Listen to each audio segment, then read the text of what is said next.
Everybody nowadays has anxiety and depression, right? If you look on TV or you go to college or anywhere where people are like 18 and up, maybe, no, 15 and up or middle class and up, everybody has some story about battling anxiety or battling depression. And to me, that's retarded, right? For two reasons. Number one, most of these people never even been to the doctor about it. And I know that it's dumb to sort of say that just because something is not diagnosed, you don't have it. But frankly, most of these people are just shy, or they get shy, or most of the times in their life they're very, very weird and they don't fit in and they get nervous in social spaces. In reality, they're just being self-conscious and insecure, but they think it's anxiety because they get butterflies in their stomach.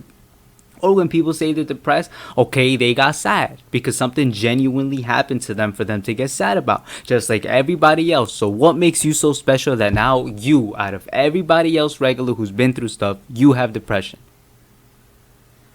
Everybody's running around. And I think the reason why it's kids 15 and up or middle class and up is because A, when you're young, you want to be cool. And for some reason, people think that going through a struggle makes you cool and makes you a more interesting person. And so they're going around claiming all these mental illnesses to make them cooler, as if they're living in some movie and they're developing their character.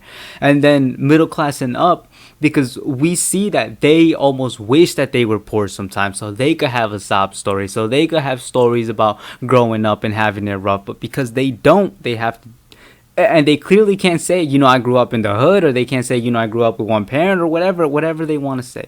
Because they can't say that, they're going to use mental illness to make themselves look cooler, to make their life seem a little bit harder than what it is. Because if for some reason they just can't give their parents props for doing a good job and giving them a good life, that's just not good enough for them.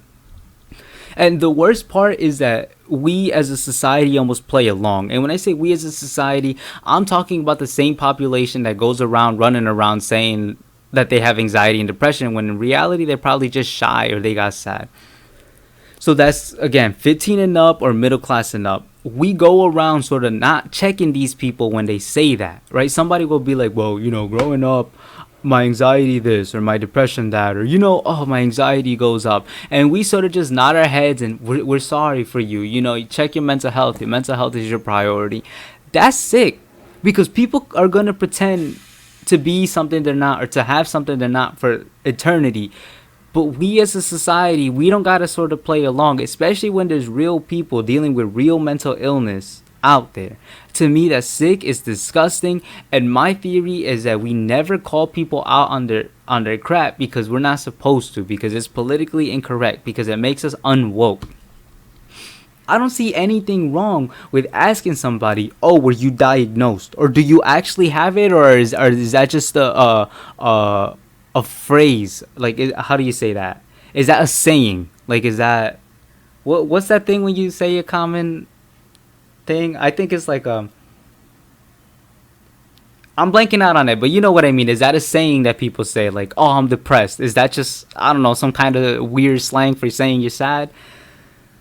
There's nothing wrong with asking that question, but we think that it is because we're quote unquote invalidating somebody's experience. We're not. We're just asking about it because there's real people out there actually struggling with it, and we don't want to play along with your crap. It's wrong to demand an answer. If somebody doesn't want to tell you if they are diagnosed or not, that's okay. That's their choice. To demand that is wrong, or to crap on them because they're refusing to give you that answer is also wrong. But to go ahead and ask the question is not wrong. And if before somebody says, if we ask the question, we're putting them in an uncomfortable position, when did we get so soft that we can't even ask questions of people anymore? Maybe that's why they're so shy. Maybe that's why they get so sensitive, because we can't even ask questions no more. I just wish that starting today, everybody would stop pretending like everybody has social anxiety and depression. It's a disgrace. It's disgusting. It's sickening. Every negative word that you could think of, that's exactly what it is. And it's not regular people who go through everyday stuff, who actually grow up and are resilient. Those aren't the people that are saying that I have anxiety and depression, because they know that that's dumb. If you actually have anxiety and depression, I stand with you. But if you're just somebody who wants to say that because it's cute, it's quirky, wherever you got that stupid idea from, keep that away from me. Get that out of here. And if you come to me with that, I'm gonna call you on it. I'm gonna say, where are your papers? Is that actually diagnosed? And if you don't have anything to tell me, I'm gonna just tell you straight up. I know people who with actual mental illness, and I'm not with whatever you're doing. So you could go take that to somebody else or the person next to me, because I'm not dealing with it. And if people want to get mad at me about that, whatever. I could care less, because whatever you do nowadays, people are gonna get mad at you for it. I just don't want to contribute to a sick movement that makes mental illness cool and trendy when it's an actual problem that we need to work on. Let me know what you think. Stay safe and enjoy your day.